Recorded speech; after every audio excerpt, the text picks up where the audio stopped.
आज उस 100 गज के 2 मंजिला मकान में कुछ ज़्यादा ही चहल पहल हो रही थी। घर के सामने गाड़ियां और दोपहिया खड़ी करने के लिए जगह कम पड़ रही थी।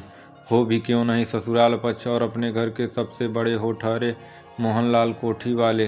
कोठी को खैर उनके 30 वर्ष तक आते आते पिता के कर्जों के कारण बिक गई थी।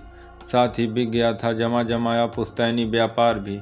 लेकिन नाम के आगे हमेशा ही इसका ताव रहा। 30 की उम्र में प्राइवेट क्लर्क की नौकरी पकड़ी और अपनी मेहनत और पत्नी सुशीला की समझदारी से फर्श से खुशियों के अर्श तक का सफ़र तय किया था मोहनलाल ने। आज अंतिम समय में पूरे जीवन की प्रस्तावली घड़ी की सुइयों की भांति उनके आंखों के सामने घूम रही थी।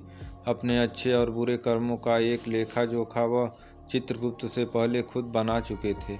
बेटा बहू दोनों पोतियां और सभी सगे संबंधी उनकी पलंग के इर्द गिर्द घूम रहे थे। वकील साहब फाइल में पेपरों को करीने से लगा रहे थे। किसी को विशेष निमंत्रण देकर बुलाया नहीं गया था। बस जिस रिश्तेदार को पता चला कि आज मोहनलाल जी अपने वसीयत को लेकर खुलासा करने वाले हैं, उन्होंने कूप कर दी। उनके घर सभी रिश्तेदार पसरी खामोशी से ऊब गए थे। तभी आखिरी गाड़ी घर के सामने आकर रुकी। सबकी आंखों में चमक दौड़ पड़ी। हाँ, इस गाड़ी से मोहनलाल की लाडली बेटी अनुपमा उतरी थी। इसी का तो इंतजार था सुबह से। सभी को आते ही वह पिता के गले लिपट गई। क्या करें, पिता पुत्री का प्रेम ही ऐसा होता है। दामाद सुबोध ने भी पैर छूकर ससुर जी का आशीर्वाद लिया। वकील साहब ने अपना मोर्चा संभाला। चारों तरफ उमड़ी भीड़ को नजरें घुमाकर देखा। सबकी निगाहें उन्हीं को ही घूर रही थी। खैर, उनकी वसीयत को पढ़ना शुरू किया। मैं मोहनलाल सिंह छोटी सी संपत्ति का मालिक अपनी चल संपत्ति का 3/4 हिस्सा अपने बेटे बहू के नाम कर रहा हूँ और अचल संपत्ति जिसमें मेरा यह घर और एक खाली प्लाट आता है अपनी दोनों पोतियों के नाम बराबर बराबर कर रहा हूँ। साथ ही चल संपत्ति का 1/4 हिस्सा बेटी अनुपमा को देता हूँ। सब अचंभे में खड़े थे। किसी को यकीन नहीं हो रहा था कि मोहनलाल जैसे आधुनिक विचार वाले और अपनी बिटिया से बेटे से अधिक प्रेम करने वाले व्यक्ति अपनी बेटी को इस तरह नज़रअंदाज कर सकते हैं। अनुपमा ने पापा को लिपट कर रोना धोना शुरू कर दिया। पापा, आप ऐसे कैसे कर सकते हैं? इस नालायक बेटे को आपने सब कुछ दे दिया और मैं पढ़ लिख कर वकील बनी, आपका सर ऊंचा किया और आपने मुझे ही उपेक्षित रखा।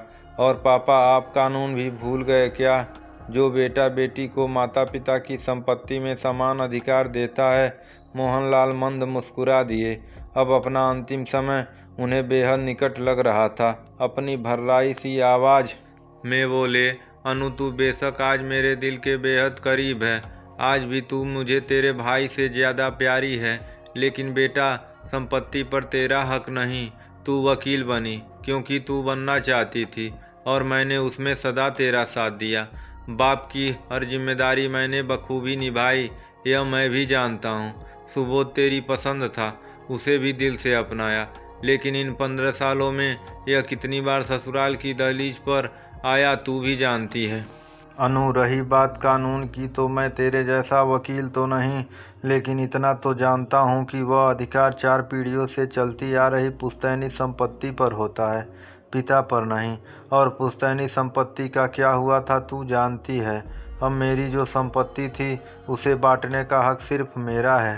यह संपत्ति मैंने बहू बेटे को इसलिए दी क्योंकि वर्षों से यही तो लगे थे तेरी माँ और बाप की सेवा में। ये छोटी छोटी बच्चियाँ भी घूमती रहती थी मेरे चारों ओर। बाबा कुछ चाहिए करते करते तेरी माँ 2 साल बिस्तर पर रही।